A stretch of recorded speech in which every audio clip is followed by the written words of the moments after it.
UVC ये सूरज से आने वाली अल्ट्रावायलेट किरणों का एक बेहद शक्तिशाली रूप होती हैं। ये इतनी तेज होती हैं कि कुछ सेकंड में ही आपकी त्वचा को झुलसा सकती हैं।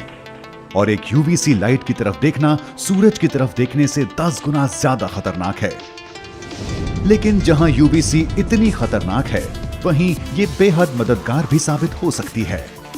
जब से वैज्ञानिकों ने इस बारे में जानकारी हासिल की है, UVC का इस्तेमाल सार्वजनिक यातायात, अस्पतालों और यहां तक कि पैसे को भी संक्रमण रहित करने के लिए किया जाता रहा है।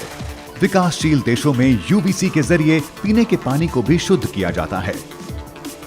इसकी छवि कीटाणुओं को मारने वाले एक अच्छे हथियार की है।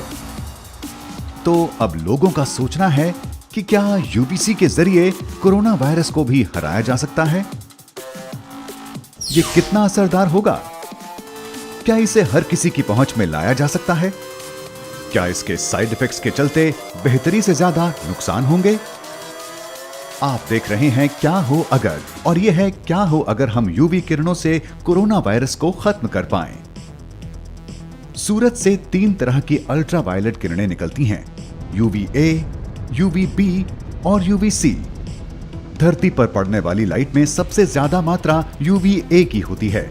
फिर आती है UVB, जिससे DNA को नुकसान हो सकता है और त्वचा जल सकती है।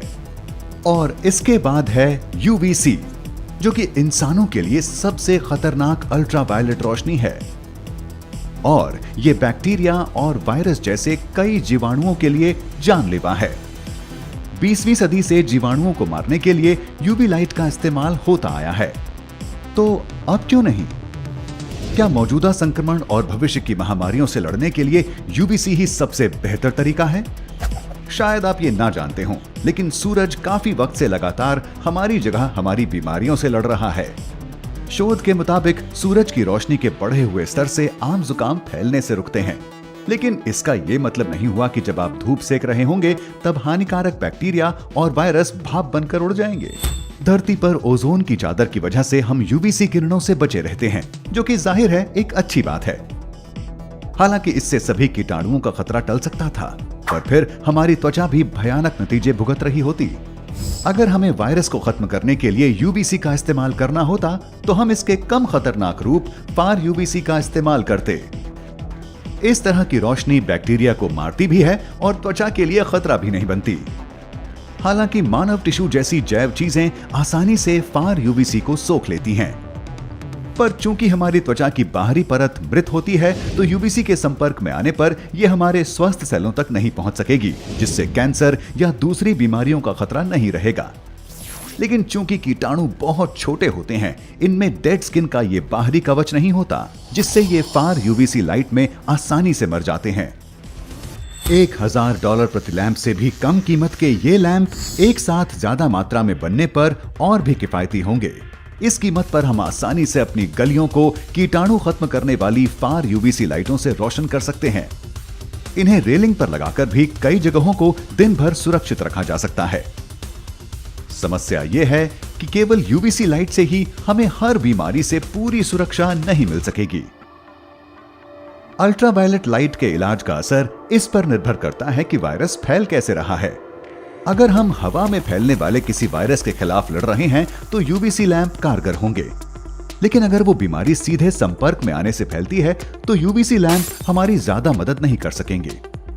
वायरस कई अलग अलग आकारों के होते हैं, जिसका मतलब ये हुआ कि हमें हमारे UVC लैंपों की पावर और इसको जलाए रखने के वक्त को हर नए वायरस के साथ बदलते रहना होगा। इसे कितने भी अच्छे तरीके से बनाया जाए, UVC लाइट से लोगों पर पड़ने वाली हानिकारक रोशनी का स्तर तो बढ़ेगा ही, और लंबे वक्त तक ली गई कम खुराक भी तेज रेडिएशन की कम खुराक जितनी ही खतरनाक होगी। तो जहां हमें साल भर धूप का लुत्फ मिलेगा, वहीं हमारी त्वचा भी झुर्रियों से भरी होगी और हमें मोतियाबिंद होने का खतरा भी बढ़ जाएगा। इसका मतलब धूप के बड़े चश्मों और बड़ी हैट्स के साथ साथ सनस्क्रीन भी हर वक्त साथ रखनी होगी। लेकिन अगर ये आपका स्टाइल नहीं है, तो भी ज्यादा फिक्र ना करें। UV लैंप किसी वैश्विक महामारी के वक्त में पूरी सुरक्षा तो नहीं दे सकते, पर इनसे आंकड़ों को काबू में जरूर रखा जा सकता है। ये होना तो मुश्किल है कि शहरों की सभी लाइटों और लैंप पोस्टों की जगह फार UVC लाइट लग जाए। लेकिन आप संक्रमण के हॉटस्पॉट में इन्हें इस्तेमाल होते देख सकते हैं। आप जानते हैं मैं किन जगहों की बात कर रहा हूं। लेकिन अगर कोई नई तकनीक नए नए वायरल और बैक्टीरियल खतरों से लड़ने में हमारी मदद कर सकती है, तो इसका यह मतलब नहीं कि हम खुद के बचाव के सबसे अच्छे तरीकों को भूल जाएं।